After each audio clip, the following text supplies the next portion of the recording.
Hi friends, welcome back to my channel. எல்லோரும் எப்படி இருக்கீங்க ஃப்ரெண்ட்ஸ்? எல்லோரும் ஹாப்பியாக சேஃபாக இருப்பீங்கன்னு நினைக்கிறேன். இன்றைக்கி ரொம்ப யூஸ்ஃபுல்லான kitchen tips and cleaning tips இந்த வீடியோவில் கொண்டு வந்திருக்கேன். ஸோ இந்த வீடியோவை ஸ்கிப் பண்ணாமல் முழுமையாக பாருங்கள். முழுமையாக பார்த்து என்னோட சேனலை சப்போர்ட் பண்ணி சப்ஸ்கிரைப் பண்ணிக்கோங்க. வாங்க யூஸ்ஃபுல்லான டிப்ஸ் இந்த வீடியோக்குள்ளே போய் பார்க்கலாம். முதல் டிப்பு பார்க்கலாம் ஃப்ரெண்ட்ஸ். ரொம்ப ரொம்ப யூஸ்ஃபுல்லான டிப்ஸு. ஒவ்வொருத்தர் ஒவ்வொரு மெத்தடில் இஞ்சி பூண்டு அரைப்பாங்க. ஆனால் நான் என்னோடய வீட்டில் பார்த்தீங்கன்னா ரெண்டுமே சம அளவு தான் எடுப்பேன். இஞ்சி எந்த அளவுக்கு எடுக்கிறேனோ அதே அளவுக்கு பூண்டு எடுப்பேன். ஸோ இஞ்சியோட காரத்தன்மை பொறுத்து இருக்குது. இஞ்சி ரொம்ப காரத்தன்மை இருக்குன்னா 75 கிராம் அளவு இஞ்சியும் 100 கிராம் அளவு பூண்டு எடுத்திருப்பேன்.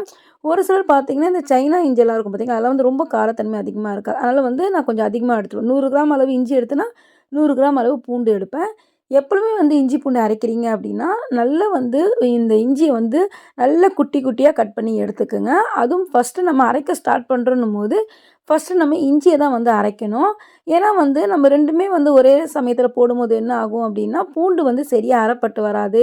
அதுக்கப்புறம் பார்த்திங்கன்னா கொஞ்சம் தண்ணி நம்ம ஊற்றுற மாதிரி இருக்கும். எப்பொழுதுமே நம்ம இஞ்சி பூண்டெல்லாம் அரைக்கிறோம் அப்படின்னா தண்ணியே சேர்க்கக்கூடாது. தண்ணியே சேர்க்காமல் நம்ம அரைக்கணும் அப்படின்னா அந்த இஞ்சி பூண்டு நல்ல அந்த நிறமும் ஆகட்டும் அதனுடைய சுவையாகட்டும் மாறாமல் அப்படியே நம்மளுக்கு சூப்பராக கிடைக்கும்.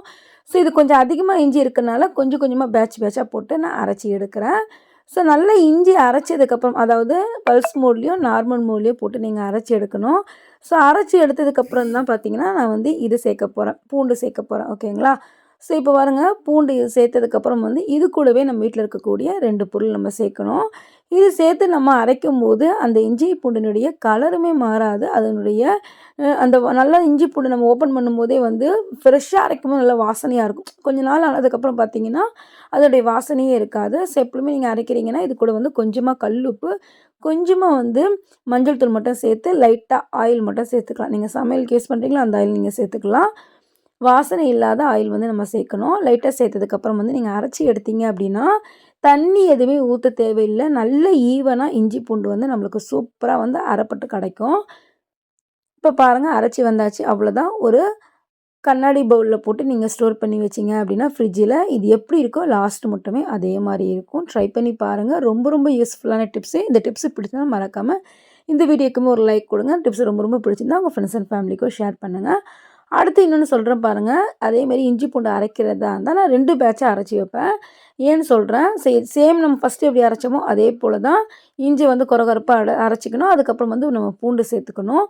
ஸோ இந்த பேட்ச் எதுக்கு அப்படின்னா நம்ம நான்வெஜ்ஜெல்லாம் செய்கிறோம் அப்படின்னா ஒரு சில சமயத்தில் நம்ம மீன் இதுக்கெலாம் நம்ம அதாவது மீன் ஃப்ரை பண்ணுறதாகட்டும், சிக்கன் ஃப்ரை பண்ணுறதாகட்டும் இதுக்கெலாம் நம்ம நார்மல் இஞ்சி சேர்க்கலாம்.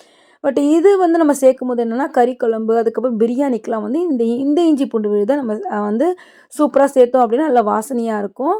சார் செகண்ட் பேட்ச் அரைக்கும் போது நான் பட்டை, ஏலக்காய், கிராம்பு இதுதான் சேர்த்துருக்கேன். சேர்த்து நீங்கள் அரைச்சி வச்சிங்க அப்படின்னா எந்த ஒரு பிரியாணி ஐட்டம் ஆகட்டும் கறி குழம்பு செய்கிறீங்க அப்படின்னா இது நீங்கள் சேர்த்து செய்யும் போது நல்ல வாசனையாக இருக்கும். எப்பொழுதுமே நம்ம பிரியாணி ஆகட்டும் இல்லை கறி குழம்பு ஆகட்டும் செய்யும்போது பட்டை லவங்கெல்லாம் நம்ம ஃபஸ்ட்டு எண்ணெயில் போட்டு வதக்கும்போது தனியாக எடுத்து வச்சிடும் சாப்பிடும்போது. இந்த மாதிரி நம்ம அரைக்கும் போது நல்லா நம்ம சாப்பாடோடு மிக்ஸ் ஆகி நம்மளுக்கு நல்லா சூப்பராக சாப்பிடும் போதும் பார்த்திங்கன்னா அந்த உடம்புக்கு தேவையான சத்தெல்லாம் பார்த்திங்கன்னா அந்த பட்டை கிராம்பு நமக்கு கிடைக்கும். ஸோ இந்தமாரி நம்ம சாதத்தோடு சேர்த்து நம்ம செய்யும்போது தனியாக ஒதுக்கி வச்சிடும். இந்த மாதிரி ஒரு கிளாஸ் கண்டெய்னரில் போட்டு அரைச்சி வச்சிங்கன்னா நல்லா ஃப்ரெஷ்ஷாக இருக்கும். ட்ரை பண்ணி பாருங்கள் ஃப்ரெண்ட்ஸ். ஃபேனெல்லாம் க்ளீன் பண்ணுறீங்க அப்படின்னா அந்த ரெக்க பகுதி நீங்கள் தனியாக கழட்டி க்ளீன் பண்ணாலும் பார்த்தீங்கன்னா அந்தளவுக்கு அந்த கரை போகாது. ஸோ எப்பவுமே இந்த மாதிரி தனியாக நீங்கள் எடுத்து க்ளீன் பண்ணும்போது இந்த போர்ஷன்லாம் பார்த்தீங்க அப்படின்னா நம்ம ஈஸியாக கழுகி நம்ம க்ளீன் பண்ணி எடுத்துடலாம். இந்த மாதிரி ஸ்ப்ரே பண்ணிவிட்டு. ஆனால் மேலே உள்ள அந்த கம்பி பகுதி பார்த்தீங்கன்னா உள்ளுக்கு அந்த கரை போகவே போகாது. எப்பவுமே நீங்கள் க்ளீன் பண்ணுறீங்க அப்படின்னா ஃபஸ்ட்டு இந்த உள்ளே இருக்க ரக்கையை இந்த மாதிரி டிஷ்யூ பேப்பர் வச்சு நல்லா தொடச்சி எடுத்துக்கோங்க. ஸோ அதுக்கப்புறம் மேலே உள்ள அந்த கம்பி பகுதி இருக்குல்ல அதையுமே அழகாக நம்ம சூப்பராக க்ளீன் பண்ணி எடுக்கலாம். எப்படின்னு நான் சொல்கிறேன் பாருங்கள். இந்த ரக்கையை அழகாக சூப்பராக நம்ம க்ளீன் பண்ணி எடுத்தாச்சு. இப்போ இதை மேலே அதாவது இந்த மாதிரி டிஷ்யூ பேப்பரை வச்சு மேலே ஒரு நம்ம பல் தேக்க வேஸ்ட்டாக தூக்கி போட்டு வச்சுருப்போம்ல ப்ரஷ் அதை வச்சு நீங்கள் இந்த மாதிரி அதாவது ஸ்ப்ரே பண்ணி விட்டு லைட்டாக இந்த மாதிரி நீங்கள் வச்சு தொடச்சிங்க அப்படின்னா அந்த கம்பி பகுதியுமே நல்லா பளிச்சுன்னு ஆயிரும். நம்ம தண்ணியெல்லாம் போட்டு ரொம்ப தேய்ச்சிட்டு இருந்தோம் அப்படின்னா சீக்கிரமாக பார்த்தீங்கன்னா அந்த கம்பி துரும்பிடிக்க ஆரம்பிச்சிடும். இந்த மாதிரி ட்ரை பண்ணி க்ளீன் பண்ணி பாருங்கள். சூப்பராக நம்மளுக்கு க்ளீனாகி கிடைக்கும். அடுத்து ரொம்ப யூஸ்ஃபுல்லான டிப்ஸு பாருங்கள். நம்ம வீட்டில் இருக்கக்கூடிய ட்ராவல் பேக் இது எப்பொழுதுமே நம்ம ரெகுலராக யூஸ் பண்ணும்போது எப்போனா தான் நம்ம யூஸ் பண்ணுவோம். ஸோ அந்தமாரி வேண்டாம் நம்ம வேலை வைக்கும்போது என்ன ஆகும்னா டைரெக்டாக நம்ம பேக்கை மேலே வச்சிடோம்னா டஸ்ட்லாம் படிஞ்சிடும். ஸோ எப்பவுமே அந்த மாரி வைக்காம, வீட்ல நம்ம வேண்டான்னு தூக்கி போட்டு வச்சிருக்க வேஸ்ட்டான டீ ஷர்ட் இந்த மாரி நீங்க போட்டு க்ளோஸ் பண்ணி வச்சுட்டீங்க அப்டின்னா, சூப்பரா வந்து மேல வந்து தூசியே படியாது ஃப்ரெண்ட்ஸ். கண்டிப்பா ட்ரை பண்ணி பாருங்க. அடுத்து யூஸ்ஃபுல்லான ஒரு ரீயூஸ் ஐடியா தான் பார்க்க போறோம். நம்ம பேஸ்ட் வாங்கக்கூடிய அந்த கவர வந்து வேஸ்ட்டா தூக்கி போடாம, இந்த மாரி கலர் பேப்பர் ஒட்டிட்டு, டபுள் டேப் ஒட்டிட்டு நீங்க இந்த மாரி கப்போர்ட்லயே ஆகட்டும், இல்ல வந்து ரூம்ல இந்த மாரி வச்சுட்டீங்க அப்டின்னா, ஒரு சில பொருட்கள்லாம் வந்து அழகா நம்ம டெய்லி தேடக்கூடிய பொருட்கள், நம்ம தேடிட்டு இருக்காம இந்த மாரி போட்டு வச்சுட்டீங்கன்னா, அழகா வந்து நம்ம எடுத்து யூஸ் பண்ணிக்கலாம். ட்ரை பண்ணி பாருங்க. அடுத்து பாருங்க, இந்த மாரி ஒரு வைப்பர் இருந்தா எடுத்துக்கங்க. வேஸ்ட்டா வேண்டான்னு வச்சிருக்க பழைய கிளாத்த வந்து இந்த மாரி அந்த வைப்பருக்கு கீழ இந்த மாரி குத்தி விட்டுருங்க. ஸோ அவ்வளோதான் சூப்பரான நம்மளுக்கு வந்து ஒரு கிளீனிங் இது வந்து ரெடி ஆயிடுச்சு. ஸோ நம்ம வீட்ல வந்து நம்மளுக்கு கை எட்டாத தூரத்தில வந்து ரொம்ப டஸ்ட் படிஞ்சாலும் சரி, செவுத்துலாம் பார்த்தீங்கன்னா ஒரு மாரி டஸ்ட் படிஞ்சிருக்கும். அதாவது ஒட்டற வேற, இந்த அழுக்கு வேற. ஸோ அது எல்லாமே வந்து அழகா தொடச்சு கிளீன் பண்றதுக்கு இந்த மாரி நீங்க அழகா அத யூஸ் பண்ணிக்கலாம் ஃப்ரெண்ட்ஸ். ட்ரை பண்ணி பாருங்க. உப்பு கரை படிஞ்ச நம்ம பாத்ரூமோட கதவு பார்த்தீங்கன்னா, எப்படி சிம்பிளா அதுவும் நம்ம வீட்ல இருக்க பொருள வச்சு சூப்பரா 5 நிமிஷத்துல எப்படி சுத்தம் செஞ்சு இந்த வீடியோல பார்க்க போறோம். பாருங்க நம்மளோட பாத்ரூம் கதவுலாம் பார்த்தீங்கன்னா, ரொம்ப உப்பு தண்ணிலாம் வந்துச்சுன்னா இந்த மாரி ஒயிட்டா வந்து ஃபார்ம் ஆயிரும். ரொம்ப பார்க்கறதுக்கே வந்து ரொம்ப அசிங்கமா இருக்கிற மாரி இருக்கும். ஸோ இத வந்து எப்படி வந்து சூப்பரா கிளீன் பண்ணது பார்க்கலாம். அதுக்கு தேவையான பொருட்கள் வந்து நம்ம வீட்ல இருக்கக்கூடிய பொருட்கள் தான் நம்ம எடுத்து இன்னைக்கு கிளீன் பண்ண போறோம். இதுக்குன்னு தனியா வந்து எந்த ஒரு கிளீனிங் சொல்யூஷனும் நம்ம வாங்க போறது கிடையாது.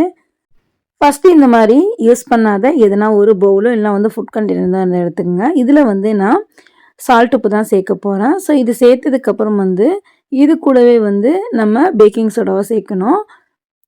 ஒரு 1 டேபிள் ஸ்பூன் அளவு உப்பு சேர்த்தீங்க அப்படின்னா, அதே வந்து 1 டேபிள் ஸ்பூன் அளவு பேக்கிங் சோடாவ நீங்க சேர்க்கணும். ஸோ அதுக்கப்புறம் வந்து நம்ம வீட்ல பாத்திரம் விளக்க யூஸ் பண்ணக்கூடிய அந்த டிஷ் வாஷ் லிக்விடு அதுவுமே வந்து கொஞ்சமா நம்ம இத சேர்த்துக்கலாம். ஸோ இந்த நம்ம செய்யக்கூடிய இந்த சொல்யூஷன் வந்து ரொம்ப எஃபெக்டிவானது. நல்லா பார்த்தீங்கன்னா, கரைய சூப்பரா நீக்கும். ஒரு பாதி லெமன் அளவு எடுத்துக்கங்க. ஸோ இது எல்லாமே வந்து லைட்டா கொஞ்சோண்டு ரொம்ப அதிகமா தண்ணி ஊத்திறக்கூடாது. லைட்டா மட்டும் தண்ணி ஊத்தி நல்லா வந்து நம்ம மிக்ஸ் பண்ணிட்டே இருக்கணும். மிக்ஸ் பண்ண பார்த்தீங்கன்னா, இந்த சொல்யூஷன் நல்லா வந்து பொங்கி வரும். பாருங்க சூப்பரா இந்த மாரி பொங்கி வந்துருச்சு. தண்ணி மட்டும் அதிகமா சேர்த்துறாதீங்க. அவ்வளோதான் ஒரு சூப்பரான ஒரு சொல்யூஷன் ரெடி ஆயிடுச்சு. இப்போ இந்த சொல்யூஷன வச்சு நம்ம பாத்ரூமோட கதவு, டைல்ஸ் இது எல்லாமே வந்து நம்ம சுத்தம் செய்யலாம்.